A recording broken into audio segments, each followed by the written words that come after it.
Hello, everyone. This is another special edition of Rabbit House Press Spotlight.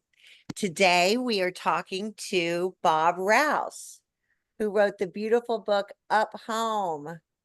Hello, Bob. Hi, Bob. I'm here Hi. with my partner, Kristin Mentor, and we are here with Bob.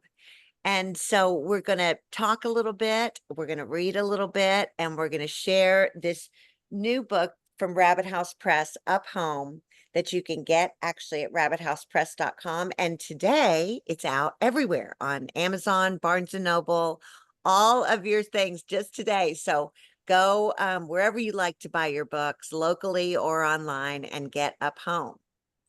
Welcome, Bob. Thank you, Erin. I'm so glad to join you all. I'm so glad that you're joining us too. Where do we start?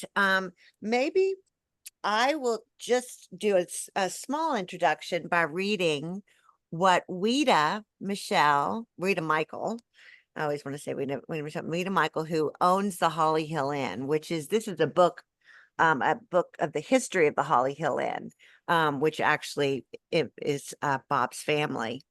But I wanted to read Ouida's blurb on the back of the book. Bob Rouse, in his beautifully written stories about his family and their happy home, details why the Holly Hill Inn is so special. It was always about the people. His great-grandmother Desdemona, his grandmother Honeywood, his Aunt Nan, their brother Jim, and his dad Ike. So it is for me. I love the history of this place and all the amazing people who've lived here.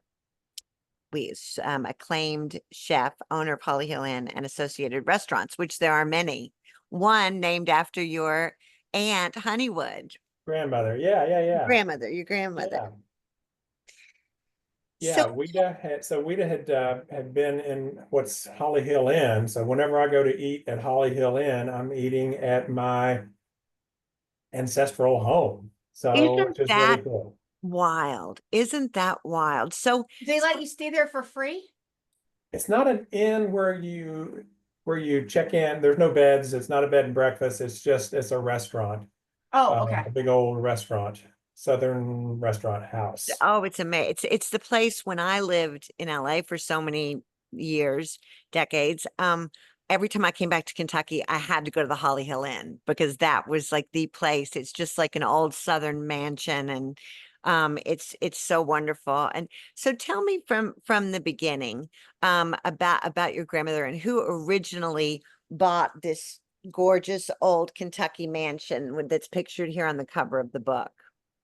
Yeah, so my sister Amy has done a lot of family research, and including the house and then the people who lived there. So the house itself dates back, or buildings on that site, how buildings would come and go with fires and that sort of thing. But it started there were buildings on that site, I think in the 1830s. And it was in 1902 when my family purchased the house and the Parrish family moved in to what they named Hermosa. I It's a, love that they named it Hermosa because of the flowers. yeah, so it's an English rose that they found growing in a garden, and they named the building that. But as my grandmother Honeywood said in her journal, we never called it Hermosa. To us, it was just Up Home. So Up that's home. how I got I the just title for the book. love that. That is amazing. It's just up home. That's beautiful. Yeah. So I grew up right next door to that house. My home was right next door to Up Home. My grandmother Honeywood had moved out when she got married in, gosh, I don't know, 1922. But her sister, my great aunt, Nat, lived there for her entire life. And she cared for her mom until her death, and then Nat lived there until she died. So my growing up days, I would just wander over and see what was going on next door. But the one sibling that I've never met that was a brother they had, and that was Jim Parrish. And Jim Parrish, let me see if you can You have a beautiful, there's a picture. Oh, I think you've got a faded background, so I Yeah, think blurry. I was gonna Yeah. show this picture. You can probably see from Mike Yes. this is a wonderful picture of Nat and who is this now? So there's Honeywood on the top of the staircase, and then Nat, and then Jim, with all the curls With on all the the bottom. curls, I was like, with all the curls. Of And course, the oh, boy gets all the curls. I Yes. love the stories of Nat, but to talk about Jim, Yeah. you So brought him Jim, to I life. I actually wrote about Jim many years ago. Because Show my people the sister picture. Amy had unearthed a copy of the Bluegrass Clipper that Yeah. detailed Jim's death. And so it was just a fascinating story about a hot August day in 1932. We can certainly relate to hot August days. Yes. So he and a group of other folks from Midway were swimming in the Elkhorn Creek at a spot where is now you'll find the grapevines of Equus Run Vineyards. And it's just a mile down the road from where I now live. It was, I live on Moore's Mill Road. And so that mill had a dam. And where the creek was dammed, that's where Midway kids would go to swim. So I had always known that Jim drowned there, but I didn't know the details until I read this Bluegrass Clipper article that in stunning detail talked about the impact it had on the community, but mostly on my family. And it really hit me. And So they I said wrote that that the up. head of the Bluegrass Clippers said everybody loved young Jim Parrish, Yeah, 11th, 1932. Yeah, because didn't yeah, he save someone's life on that, like off the bridge right there? yeah. It's just a Yeah. remarkable. He was there to save people's lives twice. Yeah, Once that's what it I was the thought. Yeah. children of a mom who was screaming, and Jim and a friend happened to be driving by this little country road, and they heard the screams. They stopped, they ran out, and then they got the children. Another time, he was there and he saved the life of little Benny Roach. It said in the paper, and little Benny Dr. Roach grew up Roach, to who be little Benny Roach yeah, delivered me. yeah, yeah. Dr. Roach delivered me too. Oh, did he? So yeah, so he saved the life of the man who became my family doctor and family doctor to so many people I in had Kentucky. forgotten about that with little Benny Roach. It's just Yeah, amazing. It was because you brought them to life so beautifully in this book. I mean, it really, and it's not only the pictures, but you talking about them and then explaining. And Midway is such a small, beautiful town now. So you can imagine how tiny it was in 1932 and yeah, how small the community must have been in 1932 and 19, in the 30s and 20s. And but yeah, you have done Jim Parrish, your great uncle, he would be, right? yes, he was the great uncle I never knew. And something hit him in the head, and that's why he drowned, right? Yeah, and it's so funny. I saw in the news last night that low head dams, they call it, where Did it's Jim it just break Parrish. or something? Is that what happened? no, it's just they said they call them low head dams. All up and down the creek here are dangers today, and they detailed the people who had drowned recently by swimming too close to one of these relatively small waterfalls, these little dams. But it creates an undertow, so Oh, they okay. so they're really not sure. There was a large gash in the side of opening in the side of his skull. So if he got pulled under and got struck by a rock or a Because he log, was they really don't like know. a sports hero. I mean, he Yeah, was, he Yeah. was a good athlete and an exceptional swimmer. I'll read, and I know you've got a schedule, but please. I can read a short passage from that kind of details that. Yes, let me put it on speaker view. I was just going to ask you to read. Oh, okay. Yeah, it says Jim was the manager of the Center College football team and accompanied the team on road trips.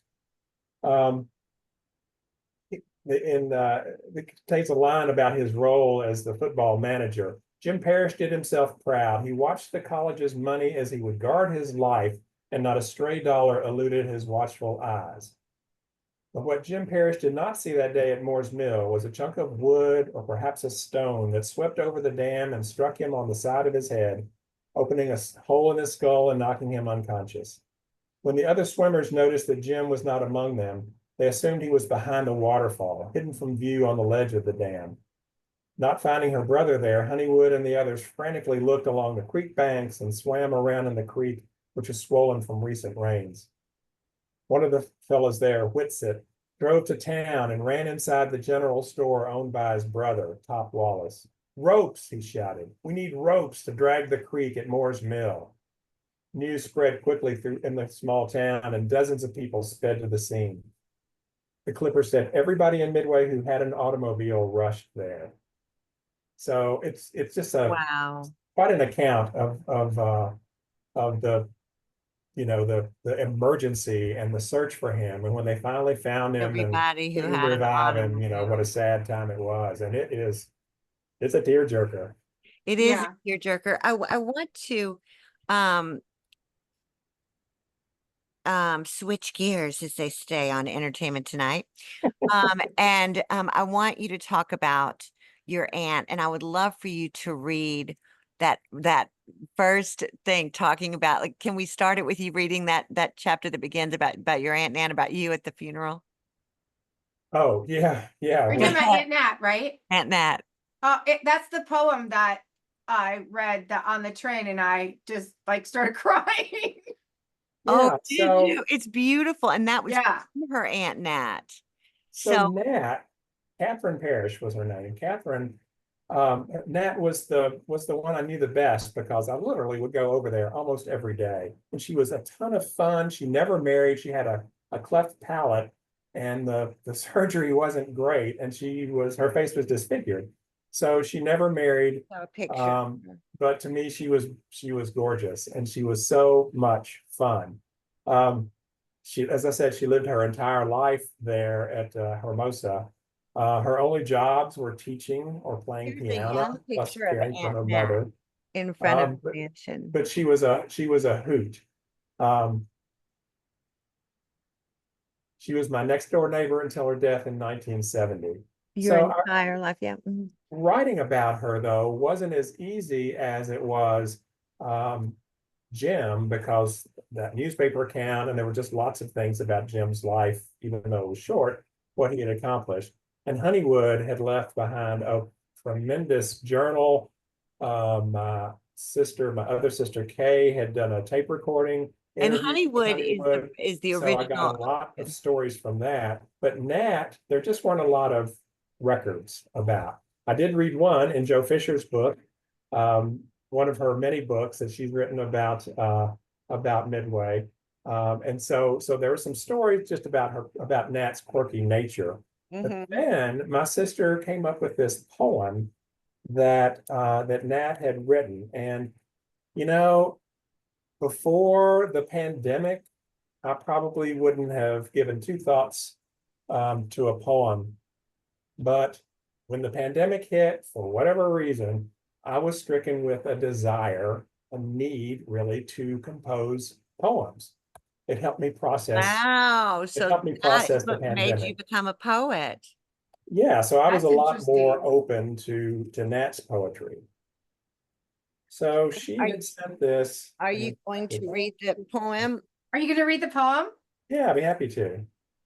So she had sent this poem to a young cousin who and I know Honeywood did too. They both would just write little poems all the time. So this is what she wrote on the occasion of this cousin's birthday. This cousin is my generation. She said, "This is the age I had not cared to reach, this outer edge of youth, where when here and there a strange new sliver slips through the hair, and careless days grow farther back with each additional birthday. These have been the years I dreaded secretly, but suddenly I find it is a lovely age, and I was blind to the beauty that must follow when the ears are more attuned to listening, the touch more sensitive, and eyes have learned at last to see detail and not go hurrying past the newness always." This age is much more satisfying now that the heart has lately found love's not in taking, but in giving greatly. Wow. And I wrote in the book, this poem reveals a layer of Nat I had neither known nor imagined, a depth of thought and insight that was not part of my funny, huggy memories. But now I see Nat in a new light. Now I have proof of the kind soul her friends knew, and now I feel her in my own life again. Oh my gosh, Bob. And the name of that chapter is Nat in a New Light. And what an incredible depthful human being she was. I mean, it's so interesting. It's when we were editing and we're talking about Up Home, Bob Rouse's book. Um, it it's such a beautiful account of this family, but it just really gave me to live your entire life on one street, basically, one Yeah. country road. Yeah. It's not only so romantic, but they lived huge, full, giant lives. And Nat included. Maybe she never married and all of this, but she just her life was filled with love and people, and boy was she just the fact that she could, like you said, seeing her in a new light after reading that poem. Well, and as you know, Erin, halfway through this process of publishing the book, when we were working on the essays and whatever, I was like, do I even need to publish this? This just seems so mundane. It's Yeah, just, I was going to my ask you family. why did you write the book? Not that it's mundane. I thought it was very interesting. I loved it. I got good feedback online when I published the essay about Jim's drowning. Mm-hmm. A number of people reached out to me and said, yeah, my mother said she almost drowned out there. And somebody else would say, and my grandmother had a similar experience with a drowning, a near drowning. So I'm like, people were going underwater for the last time every whip stitch out there. But anyway, but there was just a lot of heartfelt response. And I kept wondering, what can I had put it on my blog and shared it on Facebook and whatever. But I just thought that story, that emotion really needed a larger audience. So I thought, how can I expand on that? And I thought, oh, he had two sisters, I'll write about them. So I wrote essays about Nat and Honeywood, but then what they all had in common was growing up in the house that was next door to me when I was growing up, which is now Holly Hill Inn. And that house has a lot of great memories for people. Not only have they had a good meal there, but so many people, including my sisters and me, and a lot of people in town have had wedding receptions there or parties or just all sorts of things. So it's just a house filled with memories. And I just wanted to share mine. And it came out of the book. I mean, that it was a house full of memories. Yeah, It it's like yeah. It's like an Go ahead. homage to your family. I didn't mean to interrupt you. Sorry, Erin. Go. It's like an homage to your family. I mean, you had such a picture perfect upbringing. Like, I mean, it's so much fun and nature and, just like what every kid should imagine that their upbringing should be.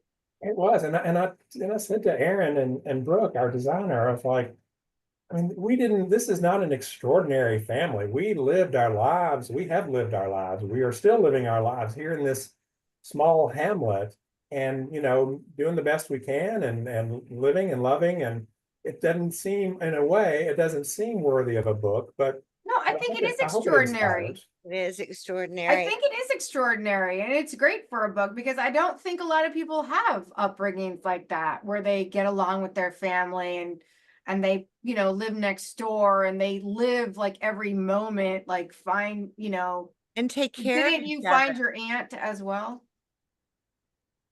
Would you Yeah, have? and Would I you say, don't. Kristin? I mean, weren't you there when your aunt died? Oh, yeah, that's what I wanted. Oh, Yeah, I oh want. yeah. When on the way to the funeral. I just wanted to read this first paragraph, which I just love. This is Bob. I was crying as hard as a 12-year-old kid can cry. My great aunt Catherine, known by all as Nat, had died.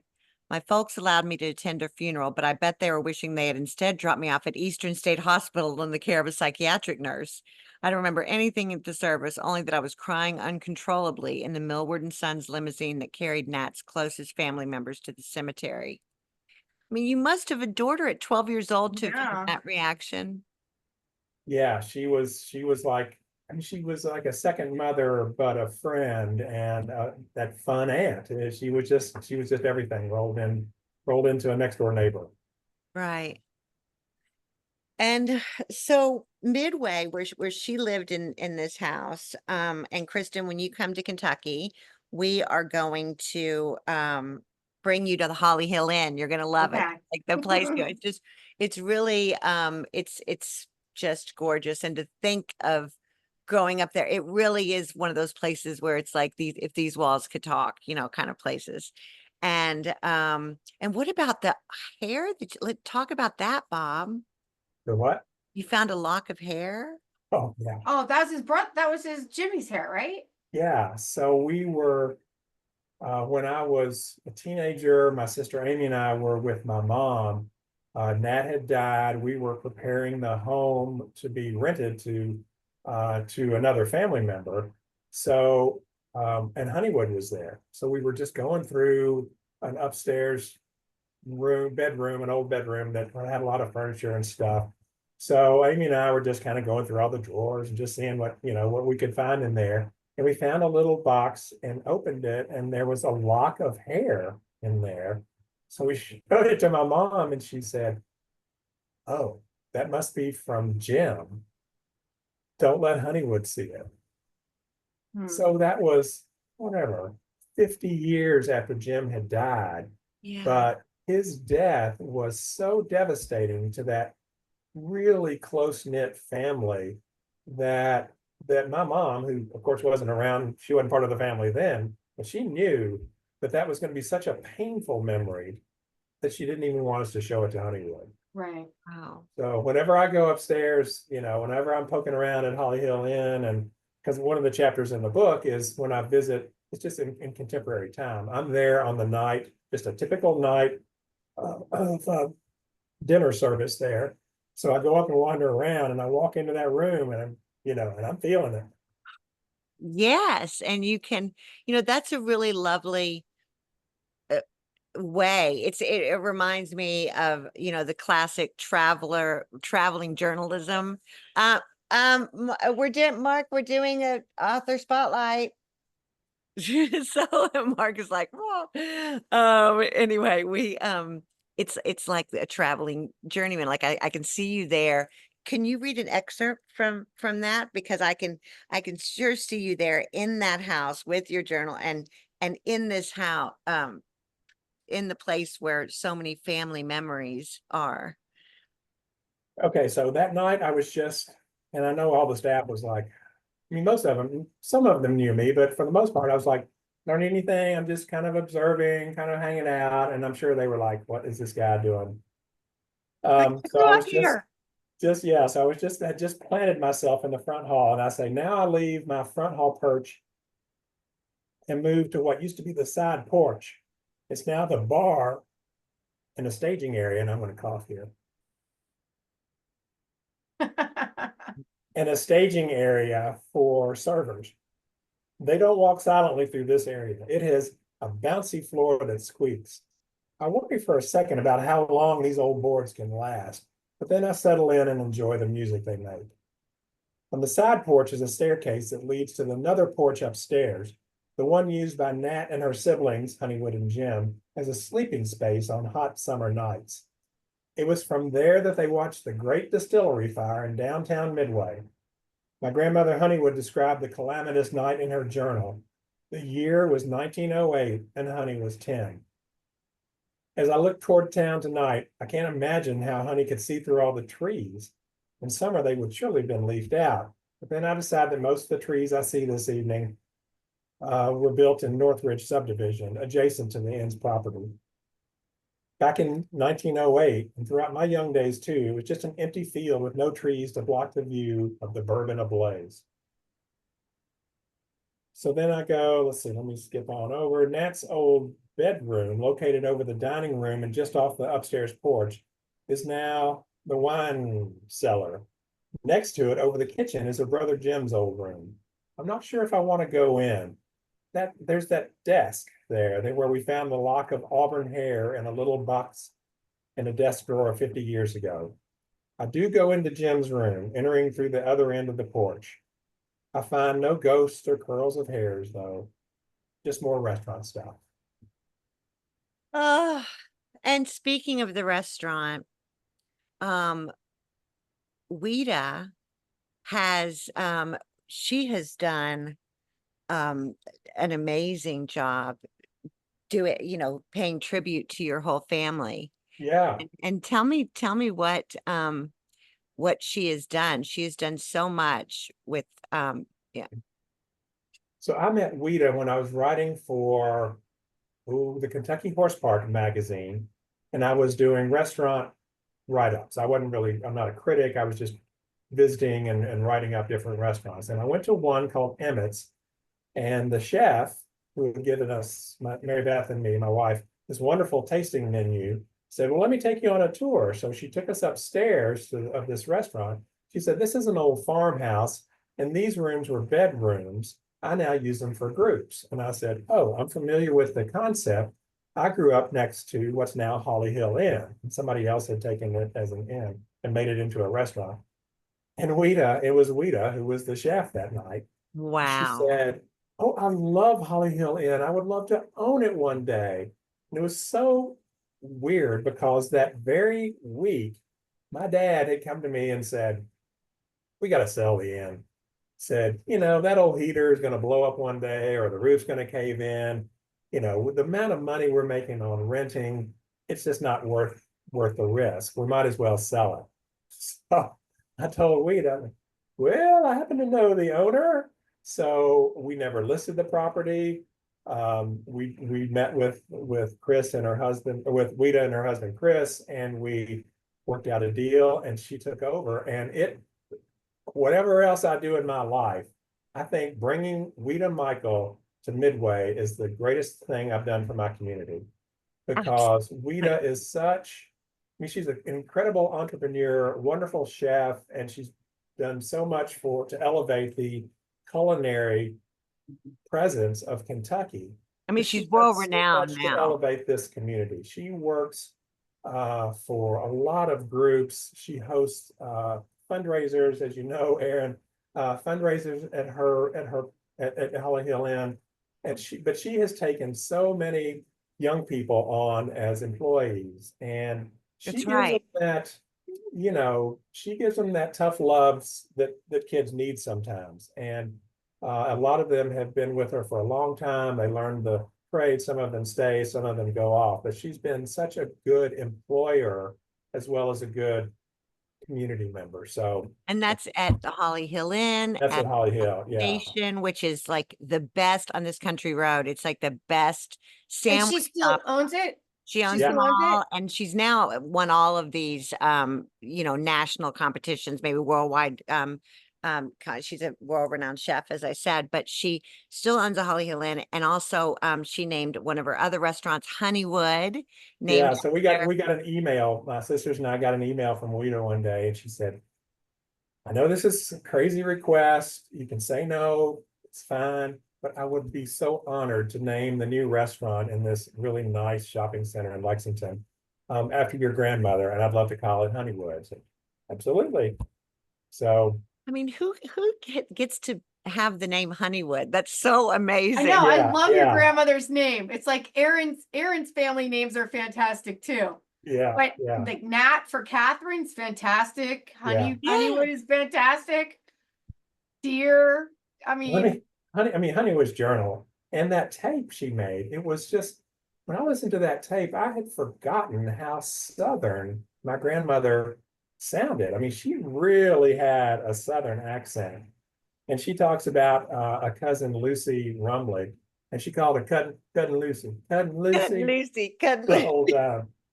when you do the audio book, you have to put that tape in there. I know, yeah. So she Yes. also wrote about, I don't know if she wrote this or no, she told this in the tape. She was talking to my sister Kay. So she was talking about she went to a boarding school in Lexington, Sayre, which Erin's very familiar with. So they lived there. She lived there. So she Wow. says, I went to Sayre in Lexington one year, and I had a lovely roommate, Elizabeth Cecil from Danville. Our room was on the second floor front, and we had a little basket that we tie a string to and let it down with our money in it. The night watchman would get our money, go across the street, and get us donuts. He put the donuts in the basket, and we'd pull them up. The night watchman happened to be also my Uncle Charlie Rogers, who had retired but had this little job. Back in Midway, my cousin Bird told my sister one day that she had something to get off her chest. She was ashamed that her poor sweet Uncle Charlie was a night watchman. When I heard that, I said, well, it's different here. I'm very proud he's a night watchman. Oh, I love it. So And my her name's grandfather Bird. Howard told great stories at at lunches Isn't and that stuff. And he great? was a funny guy, but Honeywood had really good stories too. She was, Question, why weren't they allowed to leave? I mean, why did they have to lower the bucket? oh, it was night. It was lights out. It was after. Oh, you weren't allowed to leave. At the boarding school. Oh, it was boarding school. Yeah, it Oh, was at okay, the okay. I thought it was school, yeah. college when you No, saying it was boarding this school. was Okay. high school age kids, I guess. High school age. Well, let me ask, let's turn just a little bit to hear more about you, Bob, as a writer, or what is this a second career, is a first career? Tell us just a little bit about you personally. I'll never be a famous writer because You don't know that. Don't say that. No, You no, don't no. know that. Kristin, you have identified exactly what's keeping me from being That's a right. famous writer. That's It's right. because I grew up really happy. You don't have to have a dark and twisty life to be an interesting person. I don't have that pain in my You don't need it. background that I'm trying to. People need happiness. People need happiness. All right. Well, I can be happy. Yeah. I grew up here. The last chapter of the book is really an homage to Midway, and Midway is such You went to high school in Midway? You went to high school? I went to elementary school in Midway, and then we all had to get on the bus to go to the county high school. County high school. And then where did you go to college? Went to Transylvania University in Lexington, just down the street from where Honeywood used to drop the basket of Right, by Sayre. pull up the basket of donuts. Yeah, And then I have a master's degree from the University of Kentucky. wonderful. And So what's your master's? it's in counseling psychology. Oh, wow. So I'm going to write up some notes on both of you about your Oh my God. I'll send them to you after Well, you this. can start with, we have all the pain and we're still ambitious to be. No, Yeah. And we're not famous anythings yet. but we can still We're be famous. happy. So did you ever become a psychiatrist? No, I did I worked as a counselor at a home for boys, the Bluegrass Boys Ranch, outside of Lexington. Wow. That facility was more famous because it was the recipient of the proceeds from Anita Madden's Derby party. Oh, wow. And all of us employees there got a free ticket to that Derby party, in which they were epic. They were, Yeah, I I've don't been know, to a few 2,500 myself. people, black tie, crazy drunk. It was the craziest party of the year, and it was on Derby Eve. Anyway, but I also worked at the home for kids too. Oh, that's good. So I was working so then I got a job at Midway College and was working as a fundraiser and as an administrator. And I had a lot of fun writing newsletters to our adult students who were coming there to finish their degrees. And I heard from somebody that there was a job at the local newspaper in promotions, writing promotional material and educational material. And I was like, I'd like to give that a shot. So I went to the Herald Leader and became that writer. And that's what really launched that was my first professional writing job. And we would write things for newspapers in schools so that kids would get a classroom set of the newspaper. And in that day's issue, there would be like a serial story. fictional story that was just chapter by chapter every Oh, week. wow. So we had hired some writers, some children's book writers to write these stories. And one year the story came in and I was like, story doesn't work. I don't know. This is no good. I can do better than this. So my boss said, all right, you're going to write the next serial story. I was Do like, it. oh, I've never really written fiction before. But, I figured it out. And so I opened my big mouth and that's how I became a published writer. And so that story got syndicated and would go into newspapers all over the country. So when I was Wonderful. in Wow, Naples, that's Florida, fantastic. on vacation, I was reading chapter 4 about my story that was set in Naples, Florida. So, that was pretty cool. Yeah, I love that. So, So then you started writing your books and then your holiday book. What is your yeah, so it was really one story a year, a Christmas story every year. And it started out as, I don't even know how, I really don't even know how I started writing Christmas stories, but um, I started publishing them, um, just little paperbacks, and I would send them out as sort of a, kind of a giant Christmas card. So then I got to where I was writing one per year. They were set in different times with different characters, different voices. One year it might be in the voice of a middle-aged man. One year it might be an old lady. One is told from the point of view of a young Black girl. One's told from the point of view of a dog. I try to write in a voice that's conversational enough that readers forget it's fiction. And right? there were some stories in there that people thought were true, True that were story. That's true great. stories. Um, so when I got to 10 stories, Christmas stories, they're all set in Midway, by the way. Right. When I got to the 10th one, I was like, I got enough for a book here. So I published Oh, you Oh, have I your can't see it. There it there is. you go. Christmas Bluegrass. Christmas in the Yeah, Bluegrass. Christmas in the Bluegrass. Yes, I have a copy of that book. You gave me. So that's been kind of fun. And I still write Christmas stories once every other year or so because I get invited by the Midway Women's Club to do a reading there. And Nice. Wonderful. I mean, there might be 16 people there, there might be 6 people there, but by golly, they get their money's worth with me, which is no. Yeah.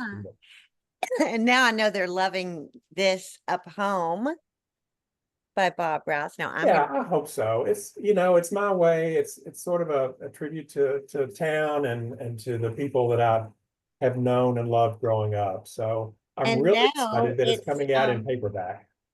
I wanted to read one last quote and then I want to give you a chance to read read one last excerpt before we go. Okay. But I wanted to read what my cousin Ben Chandler said about this book. The Parrish family was for many decades the leading family in Midway. They own several farms, and many of the present residents are related by blood or otherwise to those parishes who settled there. Bob Rouse has done a wonderful job of recalling and producing a snapshot of what is such a rich history of the Midway area. I think readers will be fascinated with this. And it's a rich history of Kentucky because Midway is an incredibly special. And then lastly, Kevin Lane Derringer, the author of Bad Sex in Kentucky, also by Rabbit House Press, said deep-dyed Kentuckian Bob Rouse listens with love for the music made by the groaning floorboards in his storied family home in Midway, Kentucky. Up Home invites us to share that music with all the rich history and very human life that has moved through and around one of the most visited old homes in the Bluegrass. So Bob, you want to pick one last bit to read? Yeah, let's see. There's so much. This is a tiny little book. And I thought, oh, is this even worth publishing? But I'm really glad. And so this hardback is still available through rabbithousepress.com, and it's available in bookstores in Midway. And a paperback that you mentioned is coming out that's going to be available Is now on available Amazon. everyone on Amazon, Barnes and Noble, BookBaby, every one of your online outlets. But always that's the paperback, always the hardback at rabbithousepress.com and Yeah, local bookstores. yeah. Yeah. So let me finish with sort of a tribute to my hometown. Okay. And because we talked about my growing up years. So I'll say for the record, my growing up days weren't perfect. My athletic career peaked in the 5th grade. My academic prowess fell off when I reached junior high, and pretty girls routinely broke my heart. But my growing up days were damn near idyllic. I was surrounded by a stable, loving family, as well as stable and unstable friends. I grew up in a home with books and newspapers and was able to travel often. And I always returned to a safe place, my home and my hometown. I don't know what my great grandfather and grandmother, James and Tabitha Parrish, brought them to this place, but their 1781 journey from Virginia ended here. And if Midway, or at least the greater Midway area, were a genetic trait, I sure inherited it. My grandfather Howard was the mayor of Midway for many years, but I did not inherit that title. When an out-of-town friend tries to label me as mayor of Midway, I disavow it, often pointing out that I'm ineligible to run. I don't live in the city limits. What I don't say, though, is that there's a very real mayor, and their predecessors and scores of council members and other leaders are doing the day-to-day work of making Midway a fantastic little town. I'm mostly cheering from the stands. Let's see. Several years ago, I was in the middle of a telephone survey, and the question was, what makes the place you live unique? Well, it stumped me. For every answer that came to mind, I envisioned people in 100 other places, 10,000 other places saying the same thing. Oh, the beautiful surroundings, the small town welcome, the special people. I couldn't honestly say that any of those descriptions, list them because they weren't unique. Everything Midway has, natural beauty, friendly vibe, great food, and nice neighbors, could also be claimed by residents of most any small town. But here's the thing. This is my small town. It's unique to me. There are dusty ball fields and youth group movie nights and hand-holding girlfriends in every tiny town in America, big cities too. But I got all of those things from my Midway and nowhere else. I don't live in Midway, but by God, Midway sure lives in me. Oh, beautiful. All right. Oh my gosh, Bob, it has been a pleasure publishing this book, getting to know you better, and just sharing this with the world. And so thank you so much for talking with us. Well, thank you, Erin and Yeah, Kristin, thank you. Nice to meet you. thank you for bringing this book to life, really, and helping me share my stories. Absolutely. We're just beginning. Yep. Thank On you. your way to being a famous writer. I'll keep that in Yeah. mind. Thank you for anybody who listened, and cheers. Okay. Bye Bye. now.